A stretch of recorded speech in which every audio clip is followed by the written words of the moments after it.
Bonjour, bienvenue chez Original Comics, ici Quentin pour vous présenter les nouveautés de la semaine chez Urban Comics qui nous propose une bien belle sélection, ma foi. On va commencer avec les suites de séries. Alors en indépendant, vous avez le tome 7 de Something is Killing the Children, une des meilleures séries de James Tynion IV du moment qui est disponible, qui a été oscarisé par un Will Eisner du meilleur scénariste et de la meilleure série. C'est pas rien, le tome 7 ça passe très vite.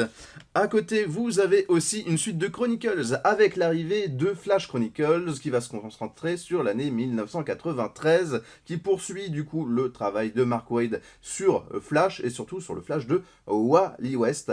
Un Flash Chronicles voilà, qui est très intéressant avec du beau monde dedans. Vous avez donc Mark Waid bien évidemment. Vous avez aussi du Mike Wieringo, du Phil Lester sur un annual. Vous avez du Travis Charest. Donc voilà, c'est vraiment un super Chronicle. Si jamais vous ne connaissez pas Flash comme moi, je vous invite vraiment à découvrir ça. C'est vraiment très sympathique.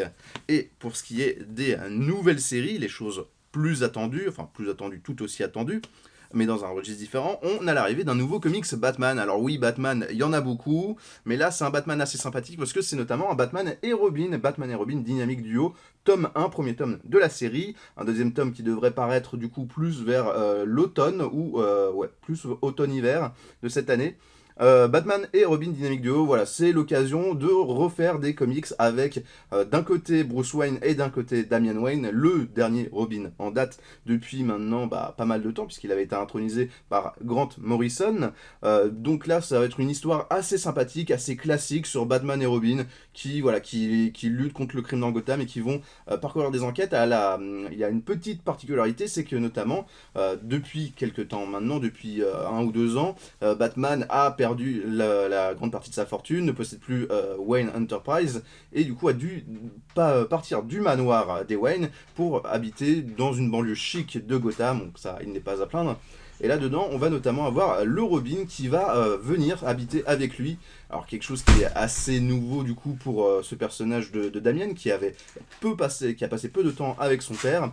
Donc ça va être l'occasion de créer toute une dynamique autour des deux, dynamique duo, vous l'aurez compris. En plus, c'est amené au dessin par l'incroyable Simone Di Meo qui nous propose qui dessine les 4 premiers numéros, il me semble. Puis après, il y a d'autres dessinateurs qui sont arrivés donner un coup de main. Mais voilà, c'est quand même très sympathique, très frais. C'est toujours bien d'avoir du cinéma d'Imeo, que ça soit sur du Batman ou sur de la science-fiction. Donc voilà, je vous le recommande quand même chaudement. Après, on va passer à la sortie que moi j'attendais peut-être le plus, c'était le Dawn of Green Arrow Black Canary. Alors la période Dawn of, vous la connaissez, cette nouvelle plus ou moins période éditoriale, puisque Urban a décidé de garder l'appellation DC Infinite pour leur collection. Dawn of, c'est des nouvelles séries, des nouveaux points d'entrée pour que ça soit des nouveaux lecteurs, des gens qui ne connaissent pas du tout les comics ou les séries, les héros des nouvelles séries, ou alors pour faire revenir d'anciens super-héros qu'on n'avait pas vus depuis longtemps. Donc là, c'est le cas notamment pour... Alors, Black Canary, c'est un peu particulier, je vais vous en parler juste après. Donc déjà, dans un premier temps, on a Green Arrow qui se passe vraiment directement après l'event Dark Crisis on Infinite Earth. Si jamais vous n'avez pas lu cet événement, ce n'est pas très grave, vous pouvez quand même commencer ce comics, ça va vous prendre par la main et ça suit en fait les conséquences de Dark Crisis sans forcément y revenir. On va notamment suivre un Oliver Queen qui est perdu dans le multivers, qui cherche à revenir plus ou moins chez lui, parce qu'il cherche pas forcément à revenir chez lui, et notamment ça va explorer un peu toute la Green Arrow Family, un peu comme ce qu'on a avec la Bat Family, ou plus récemment la Superman Family, qui est extrêmement développée par Philip Kennedy Johnson. C'est vraiment un comics qui est très sympathique, c'est un comics donc de super-héros un peu science-fiction mais qui est assez bien fait, qui fait revenir d'anciens personnages comme par exemple le Parallax, Green Lantern, Hal Jordan, Maléfique qui vient de l'événement Emerald Twilight, c'est vraiment une série qui est très très sympathique. À côté on a, donc pas une série Black Canary à proprement parler, mais une série Birds of Prey, une série qui est vraiment très très chouette dans son approche graphique. Vous voyez sûrement des pages à l'écran avec un style très pop art, un peu à l'ancienne, mais qui marche très très très bien. Et alors c'est une série que je n'ai pas lue encore malheureusement, mais dont j'ai entendu énormément de louanges. Et là on est vraiment dans un cas d'école de ce que représente les Donoff chez Urban Comics, c'est-à-dire des comics qui mêlent plusieurs séries différentes, et notamment une grosse série qui va attirer, on va dire, le plus de gens. Ici ça sera Green Arrow, même si Green Arrow c'est pas forcément le personnage le plus populaire, le plus connu en France, et d'un autre côté une série qui n'aurait peut-être pas pu trouver son public comme c'est le cas là pour Birds of Prey, alors que pourtant il y a vraiment un potentiel de dingue. Donc voilà, si jamais vous voulez découvrir ces personnages et du coup les dernières grosses séries de l'univers DC, je vous invite vraiment à aller à vous projeter sur ce comics en sachant que si jamais ça vous intéresse, on a une opération en ce moment sur le site pour 2 Donoff achetés, donc Donoff Green Arrow, Superman, Titan, j'en passe ou des meilleurs, vous pouvez repartir avec des pins offerts. C'est tout simple, vous allez sur notre site originalcomics.fr, l'offre sera directement sur la page d'accueil, et du coup vous pourrez commander vos livres et dans le panier rajouter un petit code promo qui vous permettra d'avoir des pins Nightwing, Shazam, Green Arrow et Green Lantern notamment, qui sont vraiment très très sympathiques. On finit cette semaine avec une curiosité, une nouvelle entrée dans la collection Urban Blast de Urban Comics, pas Panini, désolé. Donc Urban Blast, c'est cette nouvelle collection de comics en format souple, mais qui ont quand même une taille classique. Parce que si on prend à côté, par exemple, d'un Batman Dynamic Duo, vous voyez qu'il y a une petite différence, parce que là c'est du cartonné, donc il y a des bords un peu plus épais, mais si on prend juste les pages, c'est vraiment la même taille, c'est la taille format classique du comics, donc c'est très sympathique, des albums à 15€, plus orienté young adulte, mais ne partez pas, parce que là c'est vraiment, vraiment très sympathique. On avait eu le Batman Wayne Family Adventures, qui était l'adaptation en version physique d'un webtoon autour de la Bat Family. Ici, Phénoména, c'est une série originale qui nous est proposée par Brian Michael Bendis et André Lima Aroro, j'espère que je le dis bien, le dessinateur de Une soif légitime de vengeance qu'on avait eu dans la magnifique collection Urban dernièrement, un super comics. Et ici, on est dans quelque chose de très différent, un monde un peu science-fiction, mais un peu... c'est un peu difficile à définir, un peu science-fiction naturelle, dans le sens où on est sur notre propre terre.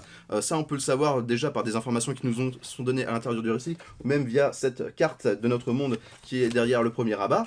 Mais notre terre qui a évolué d'une manière assez particulière, à mi-chemin entre la science-fiction et une espèce de métamorphose naturelle très organique, et on va suivre justement un petit garçon, Bolden, qui arrive dans une grande ville alors ça j'ai un doute, je ne sais plus si c'est la Nouvelle-Toronto ou s'il vient de la Nouvelle-Toronto, dans une grande ville avec tous les attraits que peuvent avoir une énorme mégalopole, avec des marchands, des histoires, des combats de rue à droite à gauche, et on va du coup le suivre qui a rencontré un Cypher, je ne sais pas comment on dit, CYPER, qui est une espèce, alors on ne sait pas trop dans le premier chapitre que ce que c'est. Est-ce que c'est un alien, est-ce que c'est un extraterrestre, est-ce que c'est une espèce de robot, d'androïde, mais en tout cas une espèce du coup différente des humains dont il va croiser et avec lequel il va se lier d'amitié, et tous les deux vont partir à l'aventure. Donc c'est une série qui est assez particulière, qui invente vraiment, qui reprend les bases de notre monde, mais en inventant toute une nouvelle faune, toute une nouvelle flore, et avec son propre langage aussi. Vous verrez que ça soit le Cypher ou même dans certaines expressions, Bendis, et du coup ici le traducteur dont je n'ai pas le nom, alors attendez, parce que quand même il faut rendre à César ce qui est à César, Julien Di Giacomo, vraiment invente toute une nouvelle façon de parler qui est vraiment très intéressante. Alors il y a un côté dans le dessin très manga, un peu européen. Alors Urban, eux, le vendent comme un mix entre Miyazaki et Moebius, voilà. Et on retrouve un peu ce côté un peu bizarre, onirique, mais onirique un peu bizarre qu'on peut avoir dans certains films de Miyazaki. C'est pas forcément quelque chose qui a pour but d'être vendu comme un manga ou d'attirer le public manga, mais qui a pour but vraiment d'avoir une approche graphique assez originale et différente de ce qu'on peut avoir dans le comics, on va dire, traditionnel. Le noir et blanc fait énormément ressortir ce côté un peu japonisant, mais il y a aussi un peu un côté européen qu'on peut avoir, du coup, vraiment l'aspect Mobius qui ressort aussi. Et c'est une série qui est vraiment très très curieuse, qui est très intéressante. Brian Michael Bendis, la science-fiction comme ça, c'est pas forcément un genre pour lequel on le connaît plus pour du super-héros classique ou du polar ou du thriller psychologique. Mais du coup, voilà, c'est assez intéressant de voir ça. En plus, la collection Blast rend très très bien du coup pour ce récit, ce format souple. En plus, c'est 15 € pour 152 pages, donc c'est vraiment un très très bon rapport qualité-prix. Je vous invite vraiment à vous procurer ce Phénoména, c'est vraiment une petite pépite qu'il ne faut pas louper cette semaine. Voilà, donc pas mal de choses qui sont sorties, comme vous avez pu le voir. En attendant, j'espère qu'il y aura des titres qui vous intéresseront. N'hésitez pas à nous le dire dans les commentaires. Nous, on se retrouve très bientôt pour une prochaine vidéo, et je vous souhaite de très bonnes lectures.